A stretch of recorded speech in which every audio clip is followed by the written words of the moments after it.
കടബാധ്യതയുള്ള ആളുകളൊക്കെ കടങ്ങൾ വീട്ടാൻ അഷ്റഫുൽ ഖൽഖ് സല്ലല്ലാഹു അലൈഹി വസല്ലം തങ്ങൾ പറഞ്ഞ മാർഗങ്ങൾ സ്വീകരിക്കണം. ചുളിവുകളും പഴുതുകളല്ല നമ്മുടെ ജീവിതത്തിൽ വേണ്ടത്. തങ്ങൾ എന്താണോ നിർദ്ദേശിച്ചത് അത് സ്വീകരിക്കണം. ജുമുഅ നിസ്കാരത്തിന് പോലും പോകാൻ പറ്റാത്ത രീതിയിൽ കടക്കാരൻ തടഞ്ഞു വെച്ചൊരു സ്വഹാബിയാണ് ബഹുമാനപ്പെട്ട സയ്യിദുനാ മുആദ് ബിൻ ജബൽ റളിയല്ലാഹു അൻഹു. ഒരു വെള്ളിയാഴ്ച നിസ്കാരത്തിന് മുആദ് റളിയല്ലാഹു അൻഹു കാണുന്നില്ല. നിസ്കാരം കഴിഞ്ഞിട്ട് നബി സല്ലല്ലാഹു അലൈഹി വസല്ലം വീട്ടിലേക്ക് പോയി. മുആദ് റളിയല്ലാഹു അൻഹു അത്രയും ബന്ധമുള്ള സ്വഹാബിയല്ലേ. ഇന്ന് വെള്ളിയാഴ്ച അല്ലേ, നിങ്ങൾ നിസ്കാരത്തിന് കണ്ടില്ലല്ലോ എന്ന് പറഞ്ഞു. ഞാനിവിടുന്ന് മാറ്റി ഒരുങ്ങി പുറപ്പെട്ട് ഇറങ്ങിയതാ നബിയെ.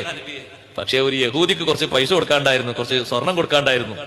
അത് കൊടുക്കാൻ കഴിയാത്തതുകൊണ്ട് അയാൾ എന്നെ തടഞ്ഞു വെച്ചു, എന്നെ വിട്ടില്ല.